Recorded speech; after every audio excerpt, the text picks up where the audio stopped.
Assalamualaikum warahmatullahi wabarakatuh.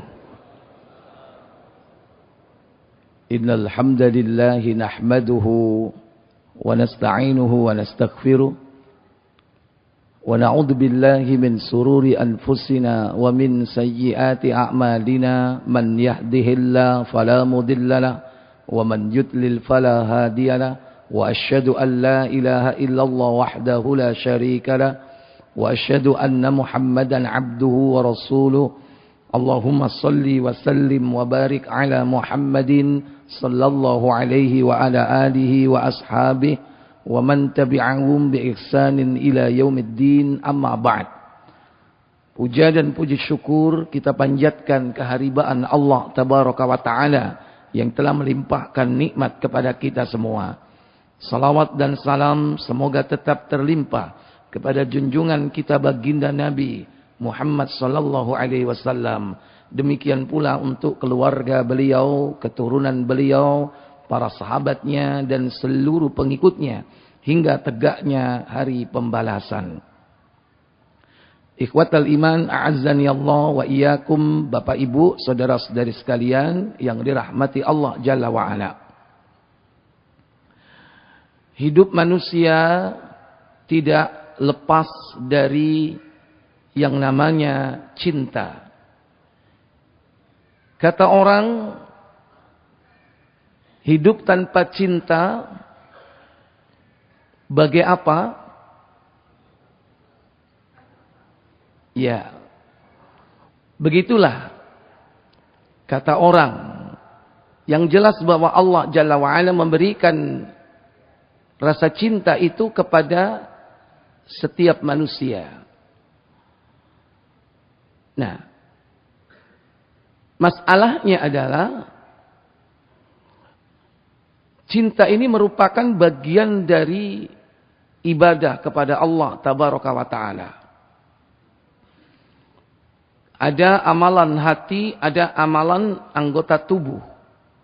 Ada ucapan hati, ada ucapan lisan. Ucapan hati, niat. Ucapan lisan, sudah kita fahami. Amalan anggota tubuh, sering kita lakukan. Adapun amalan hati, yaitu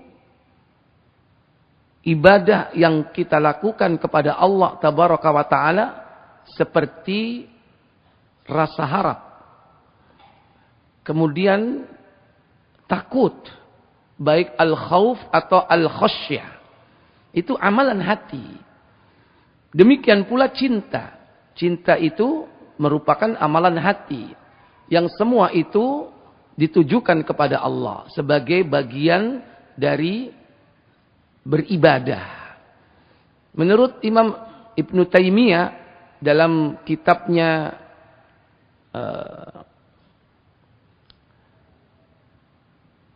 bahwa manusia itu memiliki dua pilar dalam beribadah. Ini kitab beliau namanya Risalah Ubudiyah ya. Risalah Ubudiyah itu bahwa manusia itu memiliki dua pilar untuk beribadah kepada Allah. Ada yang namanya al-khawfu ma'ar raja, takut yang disertai dengan harap. Ini harus seimbang antara takut dan harap. Tapi ada pilar kedua setelah takut yang disertai harap, yaitu al-hubbu ma'adzulli.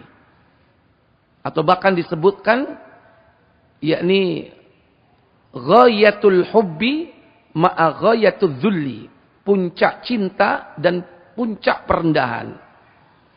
Kalau tadi seimbang secara horizontal, yaitu antara khauf dan roja, ini berbanding berbalik. Kalau cinta itu harus ditempatkan yang tertinggi, kalau perendahan itu ditempatkan di tempat yang serendah-rendahnya. Dan itu ditujukan kepada Allah tabaraka wa ta'ala. Jadi sifatnya vertikal. Cinta harus tertinggi untuk Allah. Perendahan diri juga harus paling rendah. Serendah-rendahnya di hadapan Allah Jalla wa'ala. Ketika dua pilar ini ada pada diri manusia, maka ibadah berorbit dari keduanya itu. Bapak Ibu Saudara sekalian, di satu sisi kita diperintah cinta kepada Allah. Di satu sisi kita diberi karunia oleh Allah Jalla wa'ala dengan cinta kepada selain Allah. Disinilah perjuangan seorang hamba bagaimana menempatkan antara keduanya. Hubbullah, cinta kepada Allah, dan cinta kepada Rasul sallallahu alaihi wasallam. Yang semua ini harus dilandasi yaitu dengan iman. Tanpa iman seseorang tidak akan bisa mewujudkan cintanya kepada Allah dan Rasul. Orang kafir karena dia tidak beriman, maka dia tidak akan cinta kepada Allah dan juga tidak cinta kepada Rasul. Beda dengan orang-orang mukmin. Makanya orang mukmin disifati di dalam surah Al-Baqarah ayat 165. Walladzina amanu asyaddu hubban lillah. Adapun orang-orang yang beriman itu begitu dahsyat cintanya kepada Allah. Berarti landasan cinta itu adalah apa? Iman. Dengan iman ini kemudian kita diperintah untuk mengenal. Mengenal dengan ilmu. Makanya ilmu itu yang paling basic adalah ma'rifatullah. Mengenal Allah. Ma'rifatu nabiyhi, baru mengenal nabinya. Wa ma'rifatu dinil islami bil adillah. Dan mengenal agama dengan dalil-dalil. Mengenal Allah dengan dalil. Mengenal Rasul dengan dalil. Mengenal din agama juga dengan dalil. Setelah kita beriman kepada Allah, kita kemudian mengenal lebih jauh tentang Allah. Dan itu harus dengan dalil. Gak bisa dengan cara duduk termenung, bersila di goa-goa untuk mendapatkan ilmu langsung dari Allah. Katanya ilmu laduni. Bukan cara seperti itu. Jadi cara mengenal Allah itu ya dengan cara belajar.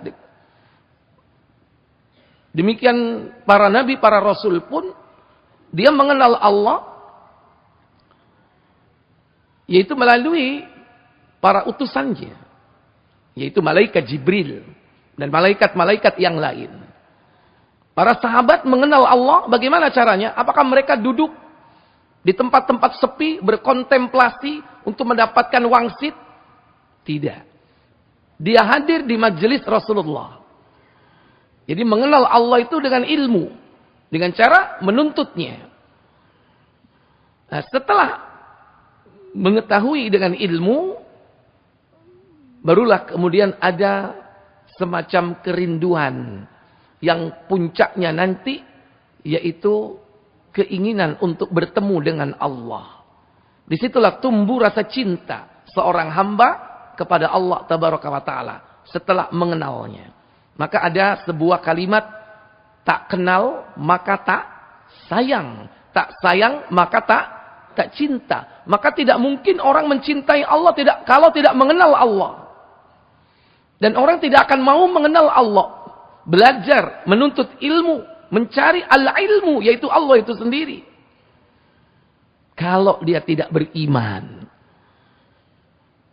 Maka orang kafir susah untuk diajak mengenal Allah. Karena tidak ada syarat yang paling mendasar, yaitu iman. Maka di sini bisa dibuat bagan yang paling inti ada pada diri seseorang itu adalah iman. Dengan iman itu dia akan berusaha untuk mengenal. Dia menuntut ilmu. Maka tumbuhlah kerinduan dan puncaknya adalah cinta. Maka orang yang mencintai Allah pasti beriman kepada Allah Tabaraka wa Ta'ala. Pasti. Orang yang beriman kepada Allah belum tentu mencintai Allah. Karena mungkin iman itu baru tingkat dasar. Belum sampai kepada cinta. Siapa yang menciptakan langit dan bumi? Allah. Beriman kepada rububiyahnya. Siapa yang berhak untuk disembah, diibadahi? Allah, udah benar tauhid uluhiyahnya. Tapi kadang belum tumbuh rasa cinta. Kadang sholat telat. Senengane kadang masjid, sholatin nang di. Halo? Nang oma, alasane apa? Ngimami bojo. Ngimami keluarga. Ya, alasannya begitu. Padahal seandainya dia pulang dari masjid, boleh enggak?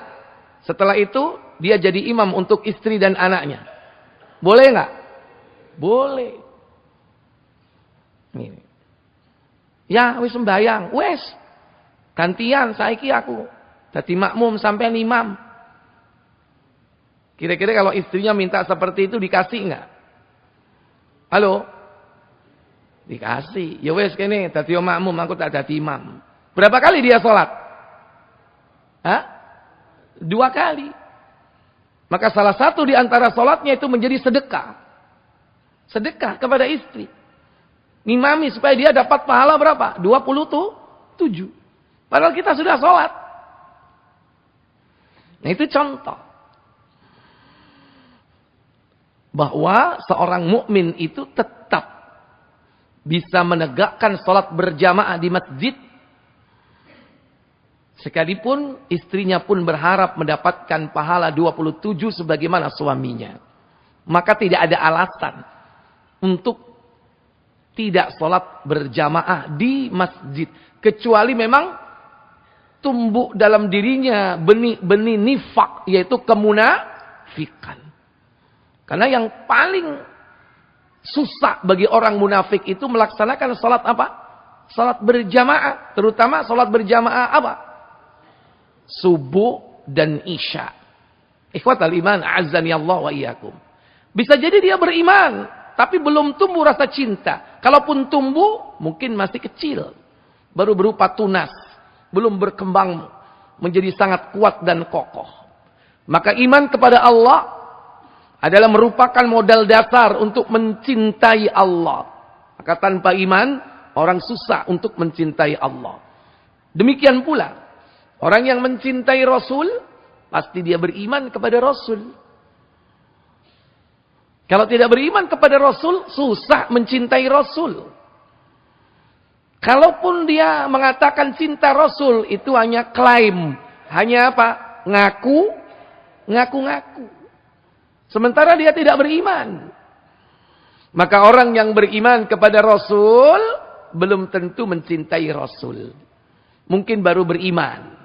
Belum tumbuh rasa cinta. Ketika Nabi atau Rasul memerintahkan sesuatu, masih pikir-pikir. Masih banyak pertimbangan. Tapi sudah cukup dengan iman itu merupakan bekal paling dasar, paling utama untuk menumbuhkan rasa cinta kepada beliau. Maka iman kepada Rasul merupakan modal dasar, yaitu untuk mencintai Rasul. Maka berangkat dari iman. Sehingga kita diperintah pada awalnya beriman kepada Nabi terlebih dahulu. Kata Allah dalam surah At-Taghabun 64 ayat 8. فَآمِنُوا بِاللَّهِ وَبِرَسُولِهِ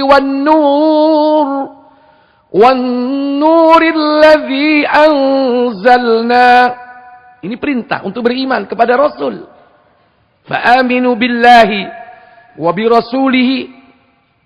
Maka berimanlah kalian kepada Allah dan juga beriman kepada Rasulnya. وَالنُّورِ الَّذِي أَنزَلْنَا. Dan juga kepada cahaya, yaitu Al-Quran yang telah diturunkan yakni oleh Allah Tabaraka wa Ta'ala, atau kata Allah yang telah kami turunkan, alladzi anzalna. Ini perintah Allah agar kita beriman kepada Allah dan beriman kepada Rasul, satu paket. Maka demikian pula cinta nanti, iman kepada Allah, Rasul, cinta kepada Allah, cinta kepada Rasul, taat kepada Allah, taat kepada Rasul. Satu paket.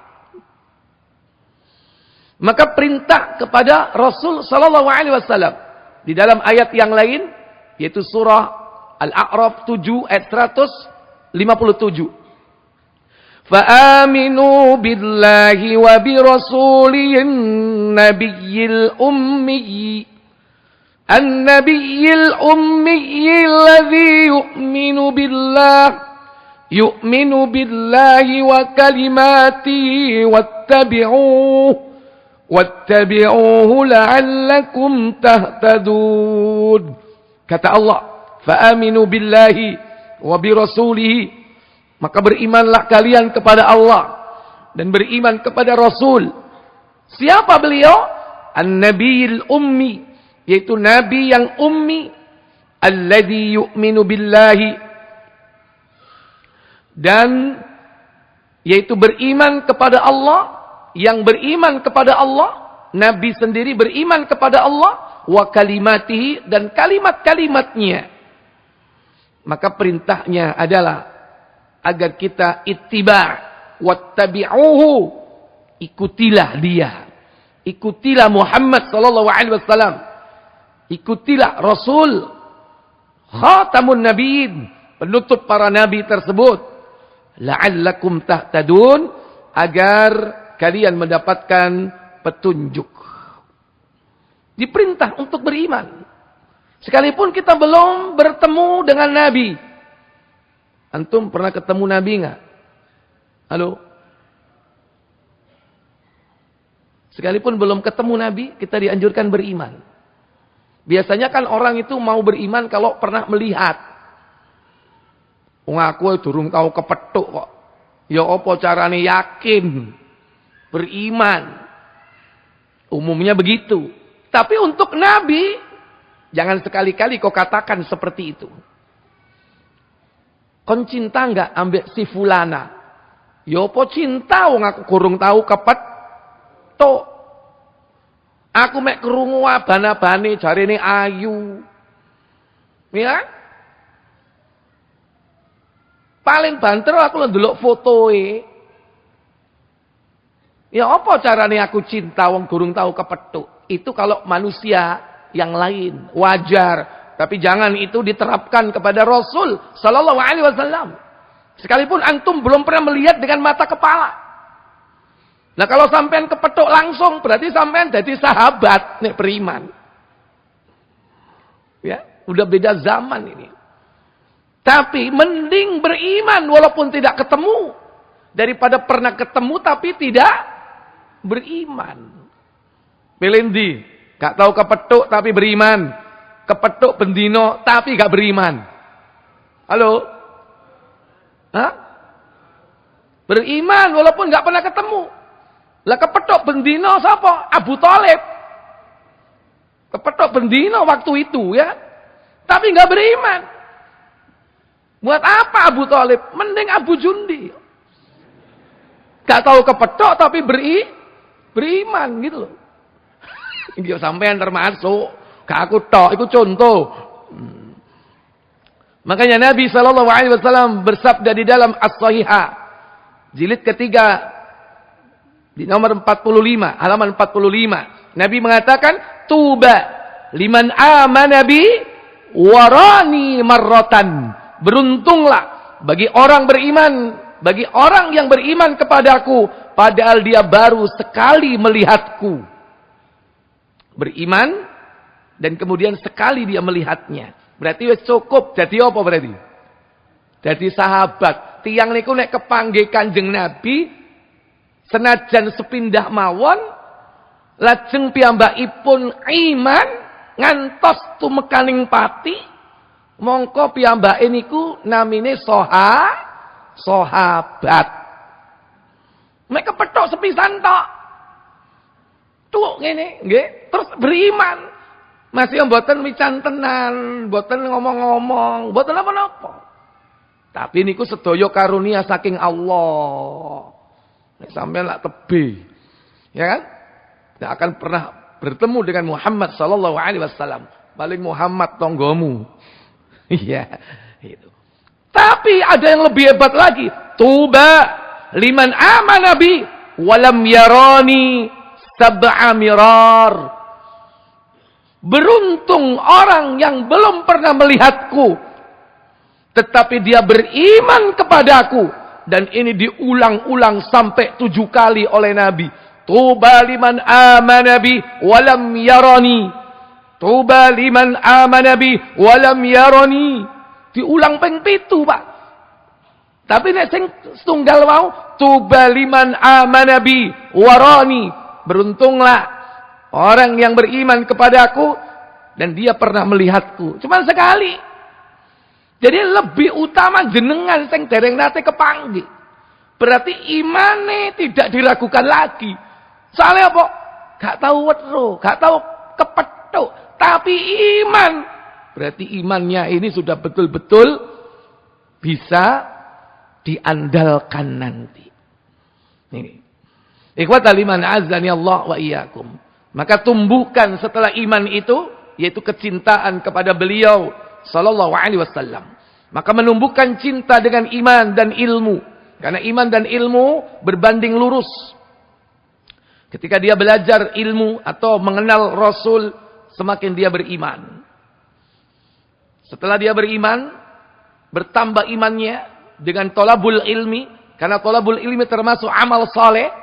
Dan iman itu akan yazidu bitta'ah.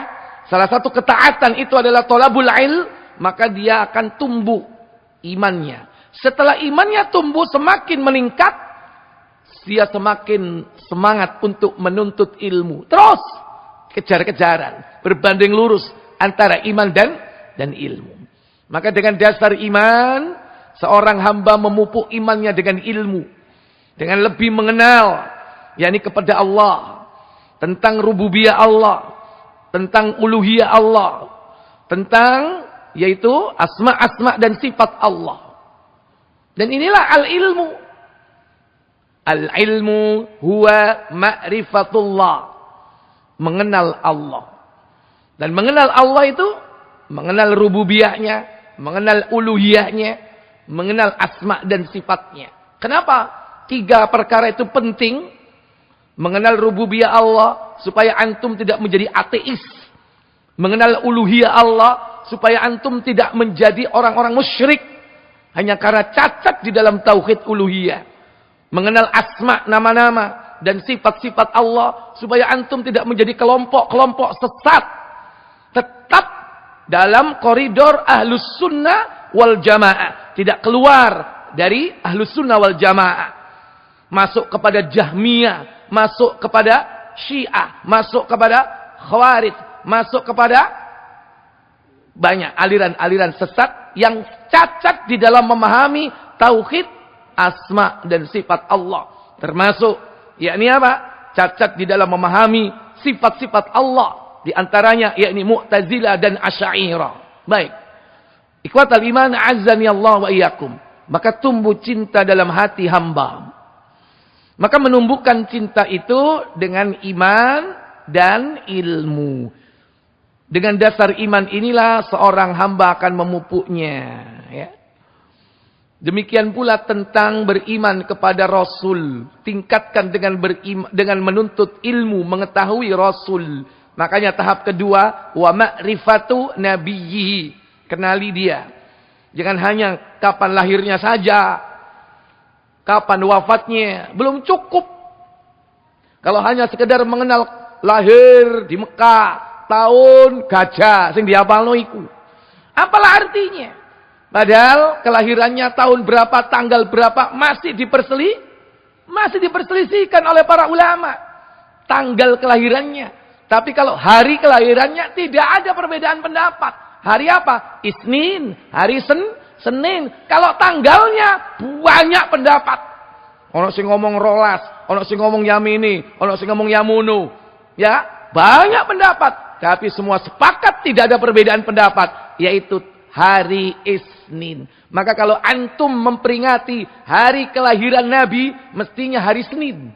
Antum berpuasa. Menghidupkan sunnah Rasul sebagai bentuk cinta kepada beliau. Pasti akan menghidupkan hari kelahiran beliau. Hari apa? Hari Senin. Bukan tanggal kelahiran. Tapi hari kelahiran. Senin, Kemis. Antum puasa. Dan itulah yang dilakukan Nabi SAW. Ketika ditanya, kenapa engkau berpuasa Senin dan Kamis? Karena hari Senin dan Kamis amal diangkat ke langit. Karena hari Senin adalah hari kelahiranku, kata Nabi sallallahu alaihi wasallam. Tapi cukup mempuasai hari kelahiran cuma satu, yaitu hari kelahiran Nabi. Bukan hari kelahiran kita masing-masing. Mari ngono sampean gawe poso dhewe, jenenge poso weton, ngawur. Ono kan? Poso weton, sampean apa? Rebu Pahing ta, Sabtu Kliwon. Nah, nggak ada tuntunan mempuasai hari kelahiran sendiri. Ya, hanya kelahiran Rasulullah yang boleh kita puasai, yaitu hari Senin. Maka kenali beliau, sifat fisiknya, akhlaknya, sirah perjalanan hidupnya, kecintaan beliau kepada umat, supaya kita juga mencintai beliau. Maka tumbuhlah rasa cinta itu. Bersemilah cinta. Wah, itu. Cinta bersemi. Cinta kepada siapa? Allah. Kemudian cinta kepada siapa? Cinta kepada Rasul sallallahu alaihi wasallam.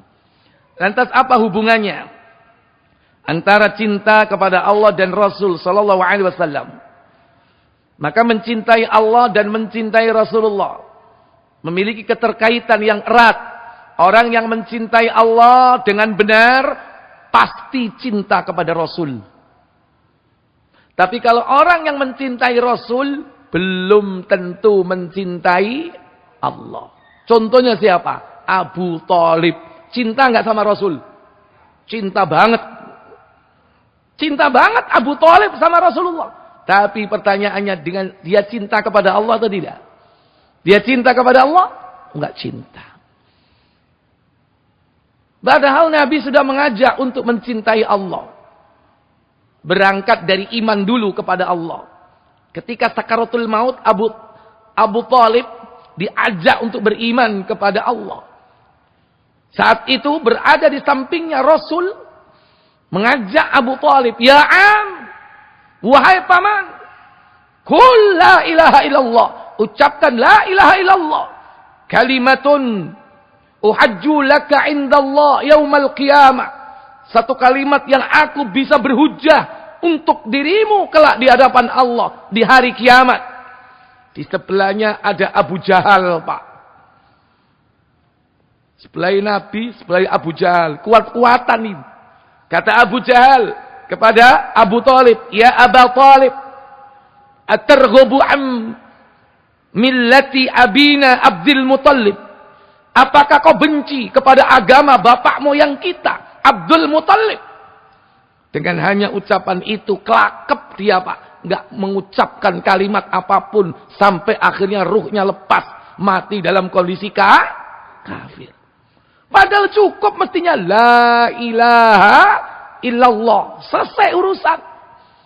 Tapi ternyata faktor hidayah itu hak prerogatif siapa? Allah. Sungguh pun Nabi sangat berharap keimanan pamannya. Tapi karena faktor hidayah, beliau tidak bisa berbuat apa-apa. Ikhwatal iman azan ya Allah. Makanya antum beruntung, Pak. Antum beruntung. Masih duduk wong Arab irungmu pesek, tapi la ilaha illallah bendino ping piro? Halo. Tiap azan asyhadu alla ilaha illallah sampean ngikut menjawab, ya kan? Berapa kali antum hitung? Setelah wudu sampean mengucapkan la ilaha illallah. Waktu sholat sampai mengucapkan la ilaha illallah. Semoga kalimat itu baqiyatun fi akibihi terwariskan terus kekal sampai anak keturunan kita. Dan terutama harapan kita mati tetap membawa kalimat itu. Karena itulah kesuksesan yang besar. Baik. Kemudian orang yang mencintai Rasul belum tentu mencintai Allah tabaraka wa ta'ala. Contohnya tadi itu. Maka kita diperintahkan untuk mencintai Allah. Kalau orang mencintai Allah, pasti cinta kepada siapa? Rasul. Cukup dikatakan bahwa seorang itu mencintai Allah, maka udah pasti dia akan mencintai Rasulullah. Karena dia beriman kepada Allah, maka beriman pula kepada Rasulullah. Dalam surah Al-Baqarah pada ayat 100, surah Ali Imran, Pada ayat 31 Allah katakan, "Qul in kuntum tuhibbunallaha fattabi'uni yuhibbukumullahu wa yaghfir lakum dhunubakum wallahu ghafurur rahim." Kata Allah, "Qul," katakan Muhammad, katakan kepada umatmu, "In kuntum tuhibbunallah," jika engkau mencintai Allah. Maksudnya, jika kau mencintai Allah dan Rasulnya. Include, Pak. Cinta Rasul itu include kepada cinta kepada Allah. Jika engkau mencintai Allah, secara implisit terkandung di dalam kalimat ini, dan juga cinta kepada Rasulullah, fattabi'uni, maka ikutilah aku. Ikuti aku. Aku siapa di sini? Karena yang diperintahkan mengucapkan kalimat ini adalah Nabi Muhammad. Maksudnya adalah ikuti Nabi Muhammad sallallahu alaihi wasallam. Itu bukti cinta. Kalau itu sudah dilaksanakan, konsekuensinya adalah Allah berjanji, pertama, yuhibbukumullahu, Allah akan mencintaimu. Wa yaghfir lakum dzunubakum, bahkan bukan hanya dicintai Allah, Allah akan mengampuni dosamu. Ini manfaatnya, Pak. Kalau kita cinta Allah, cinta Rasul, dibuktikan dengan ittiba kepada Rasul, maka Allah akan mencintai kita dan mengampuni dosa-dosa kita. Wallahu ghafurur rahim. Dan Allah Maha Pengampun lagi Maha Penyayang. Bapak Ibu, saudara sekalian, bagaimana caranya mewujudkan cinta itu kepada Allah dan mewujudkan cinta itu kepada Rasul? Pertama, yaitu menetapkan skala prioritas dulu. Saya tanya dulu, Bapak Ibu, boleh nggak cinta kepada selain Allah? Boleh nggak? Boleh nggak cinta kepada siapa contohnya? Istri. Kepada siapa lagi? Anak. Siapa lagi? Orang tua. Boleh nggak cinta kepada mobil? Halo? Boleh nggak cinta kepada rumah? Boleh nggak?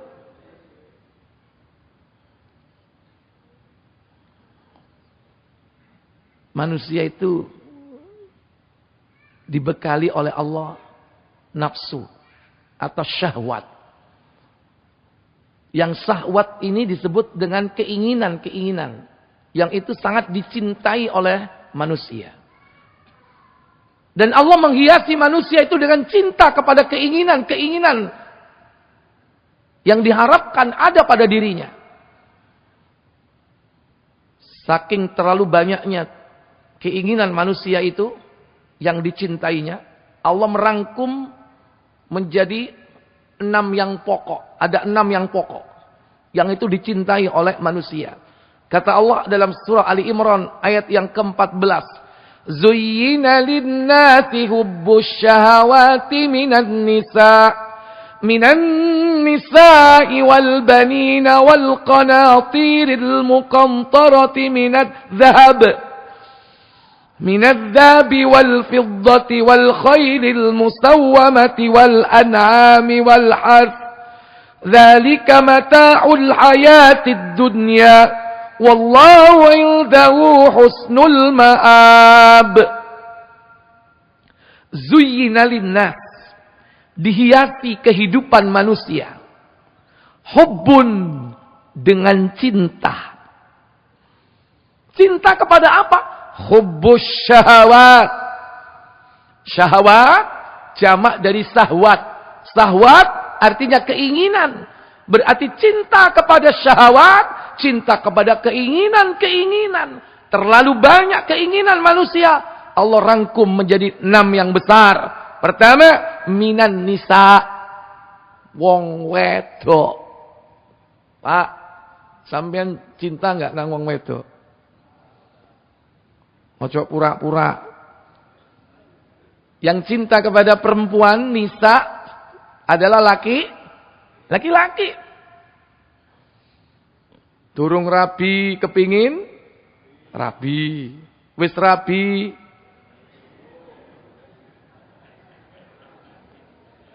Pengen kan? Pengen kan oleh kan? Boleh kan pengen? Boleh. Sapa sing nglarang? Masalahnya wani apa gak kan ngono. Nah itu pengen. Karena ini Allah sudah menjelaskan. Wong lanang iku seneng nang wong wedok. Kenapa kok di sini seakan-akan wong lanang menjadi bahasan? Kok enggak perempuan? Padahal perempuan juga seneng sama laki. Nggih napa mboten? Sik meneng aku takon wedok lama-lama jawab barang. Bu, jenengan seneng kali tiang jaler napa mboten? Nggih. Tapi masalahnya apa? Wong wedok iku nek wis wong seneng nang wong lanang, ya wong lanang iku tok. Gak gampang berpindah ke lain hati. Nggih napa mboten, Bu?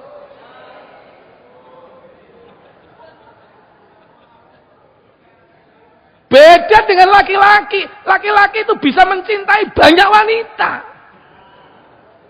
Bisa. Kanjeng Nabi cinta ten Khadijah. Kanjeng Nabi nggih cinta ten Aisyah. Kanjeng Nabi cinta ten Aisyah, nggih cinta ten sinten? Ten Sauda, cinta ten Zainab, cinta ten Sofia, cinta ten Hafsah. Nggih. Nggih, garwae pinten? Songo sing nate urip sedaya bareng. Totale pinten? 11. Titik napa kata? Titik. Dibandingno Nabi Sulaiman 70. Dibandingno Nabi Dawud piro? 100. Dan kabeh itu dicintai semua. Itulah laki-laki. Makanya yang jadi bahasan di sini apa? Laki-laki. Apa? Hubus syahwat minan nisa. Nah, cinta kepada wanita. Nek wong wedok iku gak gampang nyenengi wong lanang. Nek wis cinta nang wong lanang, kawin kat gadis. Senajan bojone wis tilar donya, gak gampang rabi maneh. Tiang istri iku setia. Nggih napa mboten, Bu?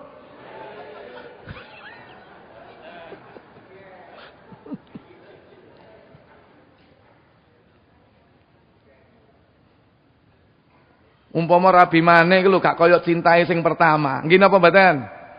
Iya, saking kan butuh dhuwit kan. Kan? Wong sik enom ya butuh. Ini. Nomor 1, an-nisa. Yang kedua, wal banin, anak-anak. Sopo sing gak seneng anak? Seneng. Pemene anak-anak lucu, ganteng-ganteng, ayu-ayu, pinter-pinter, berprestasi. Wah, Masya Allah. Wal qanatiril muqantarati minadh dhahab wal fiddah, dan juga harta yang melimpah dari jenis emas dan perak. Wal khailil musawwama, yaitu apa? Kuda-kuda pilihan, riyen, jaran, saniki napa? Mobil, ya. Sepeda, nggih. Sepeda ontel iku regane 75 juta. Enten apa mboten? Enten niku, gawe tuku sawah lho kenek. Padahal mek sepeda. Sepeda nopo niku padahal yo ngontel pegel nggih kan. Nah itu. Ini namanya kecintaan kepada kendaraan. 5, binatang ternak, an'am, rojo, koyo, cinta. Mas yo Gunung Merapi meledos, dewangi munggah. Apa? Jopok sapi. Antum gurung iso ngrasakno cintae wong nang sapi. Nek wong kutha iku sara. Coba wong desa, nggih, termasuk tiang nek ten dusun Lamongan lah, nggak ada sapi 100. Nggih, cinta napa mboten? Cinta rek niku jenenge Rajaka ya itu. Saking cintanya bendina golekno apa? Suket ya. Baik, 6, sawah ladang, properti, yo sawah, yo tegalan, yo hutan. Cinta, Pak. Tiang niku duwe bumi 100 saya cinta. Diewangi tukaran, rebutan Warisan. Gara-gara cinta kepada dunia. Sawah dan ladang. Kata Allah, "Dzalika mata'ul hayatid dunya, wallahu indahu husnul ma'ab." Itulah kesenangan kehidupan dunia. Dan pada sisi Allah lah, ya ini tempat kembali yang terbaik. Ya. Nah, Bapak Ibu, saudara sekalian. Jadi boleh cinta kepada selain Allah itu. Cuman ini harus ditempatkan di tempat yang bawah. Tapi yang tertinggi yaitu cinta Allah dan cinta Rasul. Jangan salah. Jangan sampai salah, ditempatkan seimbang. Jangan. Apalagi di bawah. Di bawah ini sudah pasti orang akan binasa. Seandainya sejajar aja dilarang. Karena termasuk syirik. Syirik apa? Syirik di dalam kecintaan. Enggak boleh. Makanya dalam surah Al-Baqarah ya, ayat 165 Allah katakan, "Wa minan nasi may yattakhidhu min dunillahi andadan yuhibbunahum ka hubbillah walladzina amanu ashaddu hubban lillah." Dan di antara manusia ada orang-orang yang menjadikan tandingan-tandingan selain Allah. Bagaimana mereka memperlakukan tandingan-tandingan itu? Yuhibbunahum kahubbillah. Mereka mencintainya seperti mencintai Allah. Yuhibbunahum kahubbillah. Berarti seimbang. Ini saja termasuk dosa syirik. Apalagi diletakkan di bawah. Sama aja nggak boleh. Harus diangkat setinggi-tingginya. Ditempatkan di tempat tertinggi. Cinta Allah dan Rasul. Sekalipun manusia itu cinta kepada yang lainnya. Makanya Allah sampai mengancam kita. Dalam surah yakni At-Taubah. Ayat 24. Allah berfirman. Qul, katakan Muhammad. In kana aba'ukum. Jika bapak-bapak kalian, wa abna'ukum, anak-anak kalian, wa ikhwanukum, saudara-saudara kalian, wa azwajukum, istri-istri kalian, wa ashiratukum, demikian pula karib kerabat kalian, wa amwalun iktaraftumuha, harta yang kalian usahakan, wa tijaratun takshawna kasadaha, dan juga perdagangan, perniagaan yang kalian takut akan kerugiannya. Wa masakina, tempat tinggal, rumah, villa, hotel, apartemen. Tardaunaha, yang kalian ridhoi, yang kalian cintai. Ahabba ilaikum minallahi wa rasuli. Lebih kau cintai daripada Allah, lebih kau cintai daripada Rasulullah. Wa jihadin fi sabilillah, dan lebih kau cintai daripada jihad fi sabilillah. Fatarabbasu, maka tunggu saatnya. Kalau bahasa kita, tunggu tanggal mainnya. Kalau bahasanya wong Lamongan, entenono kon. Ya kan? Fatarabbasu, tunggu hatta ya'tiyallahu bi amri, hingga Allah memutuskan perkaranya. Hati-hati. Makanya harus selalu waspada. Allah dan Rasul harus ditempatkan di tempat tertinggi daripada yang lain. Wallahu la yahdil qaumal fasikin, dan Allah tidak memberikan petunjuk yaitu bagi orang-orang yang fasik.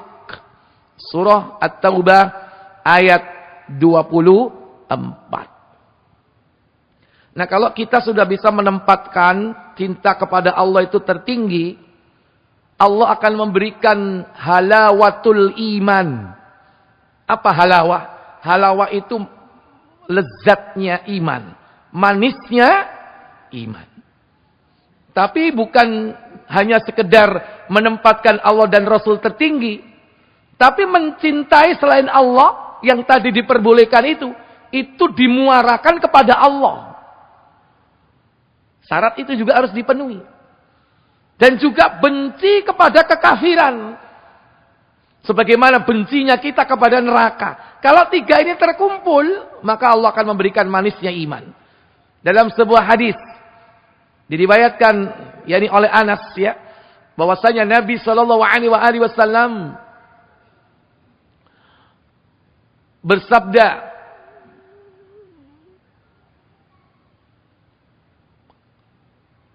salasatun, ada 3 perkara kata Nabi. Man kunna fihi wajada bihi halawatal iman. Jika 3 perkara itu ada pada diri seseorang, maka dia akan mendapatkan manis lezatnya iman.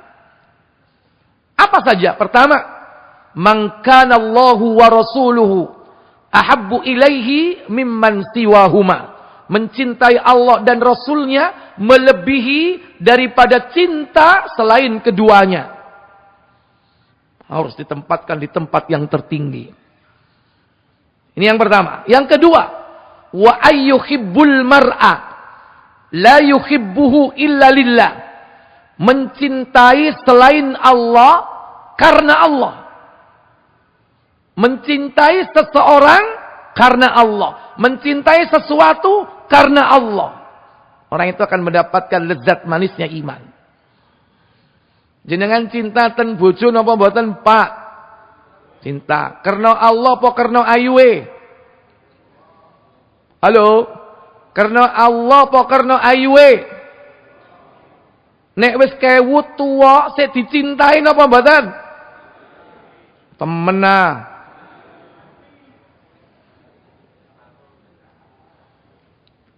Nek biyen sik enom guyu periang, masih wis tuwa ya tetep guyu.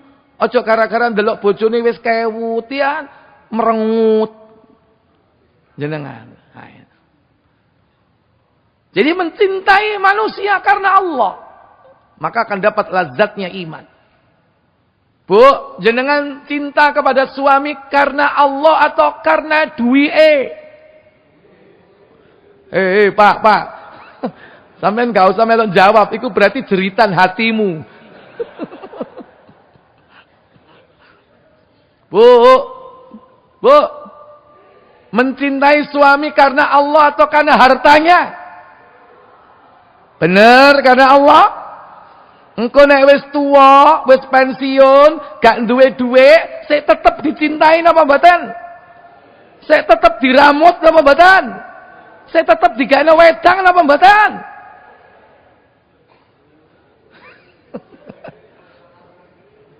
Wis saras-sarasen, astagfirullah. Ki lho ana sing curhat, jarene wis saras-sarasen gak ana wedang. Soale wis gak ana duwike ge tuku gula. Tetap pelayanan tetap ya. Jangan sampai, Bu, ada uang abang sayang, nggak ada uang abang di. Janganlah ya. Tetap mencintai satu sama lain karena Allah. Kalau karena Allah tetap langgeng. Sampai aki-aki ninan-ninan tetap langgeng. Ya kalau tidak ada misalnya cinta, mawaddah, minimal apa? Rahmah. Mawaddah itu nek sik enom, mawaddah cedhek air. Ya, wate gede, nek wis tuwa, swidak 5. Setrume wis gak ono. Iya kan? Wis koyo gak ono setrume. Lah, seandainya mawaddahnya sudah enggak ada, cintanya enggak ada, apa? Rahmah, kasih sayang. Mengane ono aki-aki ninen-ninen gandengan, bandulan wong loro iku rahmah. Bandulan nang alun-alun, jomplangan ya kan? Iku rahmat dari Allah tabaraka wa taala. Kuat iman Bapak Ibu saudara sekalian, la yu'minu ahadukum hatta akuna ahabba ilaihi. Tidak sempurna iman seseorang di antara kalian hingga dia lebih mencintaiku daripada anaknya, orang tuanya, dan manusia seluruhnya. Wan nasi ajma'in. Jadi mencintai Allah ditempatkan di tempat tertinggi dan Rasulnya. Dan juga mencintai sesuatu, seseorang karena Allah. Dan yang ketiga, wa ayyakraha ayyauda fil kufri. Benci menjadi kafir kembali. Ba'da anqadahullahu minal kufri. Setelah Allah menyelamatkan kalian dari kekufuran. Sebagaimana bencinya kita terhadap neraka. atau dicampakkan ke dalam neraka. Dadi nek wis hijrah oleh petunjuk, oleh hidayah, biyen-biyen ngelakoni sing gak karo-karuan ditinggalkan, maka kita harus benci kepada masa lalu. Jangan diingat-ingat, dikubur dalam-dalam. Jangan didatangi tempat-tempat maksiat. Apalagi bernostal. Gila di situ. Iki biyen aku tahu. Mbek yayangku nang kene. Loh, jangan. Apalagi diceritakan sama anaknya. Perbuatan maksiat kok diceritakan. Nduk, aku biyen ketemu bapakmu iku. Biyen nang nggone kene lho. Nang nggone jublang. Astagfirullah. Ibumu biyen kelelep tak tolong. Ya, mari ngono kok. Enggak usah. Ya kan?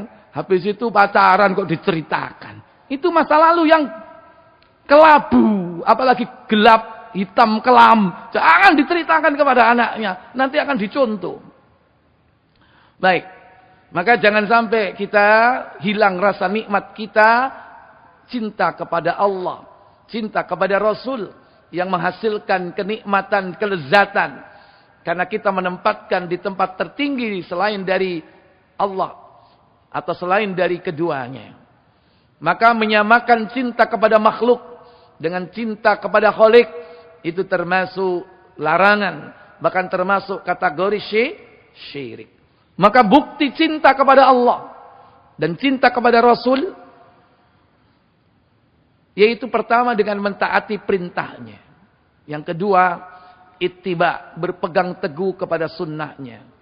Ketiga, menjadikan beliau sebagai uswatun hasanah, yaitu suri toladan yang baik. Dan yang keempat, senantiasa bersolawat kepada beliau sallallahu alaihi wasallam. Dan berikutnya, yaitu mencintai apa yang beliau cintai. Dan berikutnya, yaitu yang ketujuh, membenci apa yang beliau benci. Itu bukti-bukti cinta kita kepada beliau. Yang kedelapan, tidak menyakiti beliau. Pertama, mentaati perintahnya. Karena Allah Jalla wa'ala perintahkan kita mentaati Allah dan sekaligus Rasul. Kata Allah, Ya ayyuhalladzina amanu ati'ullaha wa ati'ur rasulah wa ulil amri minkum.